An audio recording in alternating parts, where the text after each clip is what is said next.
Hi, Johnson second graders. This is Mr. Garvey in the computer lab, and Mrs. Hannon wanted me to talk to you guys about my job.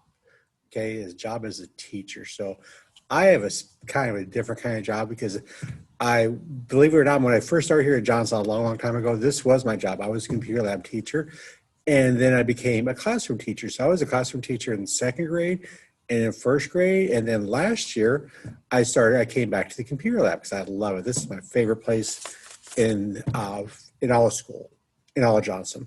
And so just a little bit about stuff you maybe don't know about what the role of my job is as a computer teacher, well, as any Encore teacher, like Mr. Wilson in PE, Miss Bennett in science lab, and Mrs. Campbell in the art, we have to create lessons for all the grade levels. So for kindergarten, for first grade, for second grade, for third grade, for fourth grade. And there's such ability level, between kindergarten and fourth grade, like fourth graders can do so much and kinders can hardly do anything at all. Like I was sitting there talking about kindergartners, we don't even have them log on to the computers because it blows their mind when they just look at this. When they look at a keyboard and you say, type in your S number and type in dragons, even if they have, that information in front of them, for them to look at that and then come over and punch all the correct keys, it's hard. It's because they're just developmentally. Developing just means, how old you are. So like as a kindergarten, that just blows their mind. And that's so hard. So they don't even start logging on to computers until January, February, because it's just too hard for them. It's just, they're getting used to school and stuff and everything. So anyway, but back to my job. So like I have to create lessons for all those different grade levels because obviously third graders and fourth graders and second graders, they can do a lot more computer wise. They can just do a lot more with anything regarding to school than, kinders and first graders and everything. So I have to create lessons. I have to demonstrate, especially like this year with like the virtual kids, I demonstrate them, okay, this is the lesson. I will show you how to do this, but you can sit there and, put like your own spin on it. But I have to demonstrate, I have to model. Teachers do a lot of modeling, showing you, okay, this is what we're expecting you to do, and we'll show you how to do that. So that way you have, you have a clue, because just looking at words on a paper, sometimes that's hard to, okay, what do they want me to do here? Okay. But if you have a teacher demonstrate for you, then it gives you, okay, I know what they're wanting me to do and everything. Okay. Another part of my job is you have to stay organized because, like I said, for all those different grade levels, I have binders where I said, okay, these are my lessons for kindergarten. These are my lessons for first grades and for all the different grade levels and everything. So yeah, you have to keep organized. Just know where's everything at. All right. Let's see. Some other things that with my job.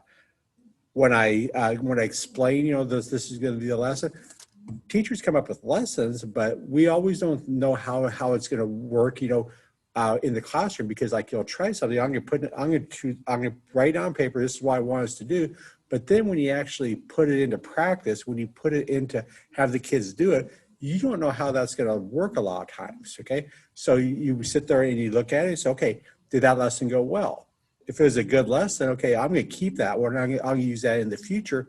But if it didn't go well, okay, what are ways I can improve on that lesson? How can I change it up so that their kids are able to execute in order to to accomplish the goal of the lesson? Okay. Let's see, what else do I got here? I look at the results. Results is okay. So like we're going to do this. Let's see how this turns out. Okay. Because one thing about when you show kids how to do something, like we're doing so much coding right now. If you show them, how to do it, but I said like kids can, like I said, they can put their own spin on it. And it's just interesting to see results, what the kids actually produce, because I don't want you to do exactly the same thing I do. Like if I have, if I have a duck and the duck is going all over, in the coding world and like in Scratch or something, I don't want them to, to be exact a copy of mine. Make it yours. Put in different backdrops. Put in different sprites. Everything, as far as coding goes, everything, and make it your own. Make it your own project. Okay. Let's see. Require. Required means, okay, you have to have this. So like with third and fourth graders, like we'll do slideshows, and I'll say you have to have this. You have to have this many slides. You have to have 4 slides. You have to have backgrounds down on them. You have to have transitions in, okay? Requirements. So we'll put together a little checklist and say, okay, you have to have this, you have to have this, you have to have this. And then we can go back when the student finishes it, we go back and look at, okay, did they do that? Did they accomplish it? Did they have those pieces in place that I told them that was required of them? Let's see, what else can I explain? Communication obviously is big. With my job as a teacher, communicating, it's a little easier being what's called visual learners. Like I'm a visual learner. Visual learners mean like you see something, like you see pictures, you see objects, you can learn visually, because a lot of times if a person is just talking about, sometimes it's like, I'm not sure exactly what they talk about, understand, what are they talking about? But if you see a picture of it, if you're able to see it, that's what you call visual learning, because of your vision, your eyes, you're visually learning. Okay.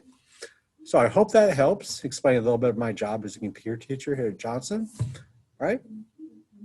Nice talking with you guys. And if you have any questions about my job, I will gladly sit down and talk with you about it. Okay. Have a great day, Dragons. And we'll talk with you later. Bye-bye.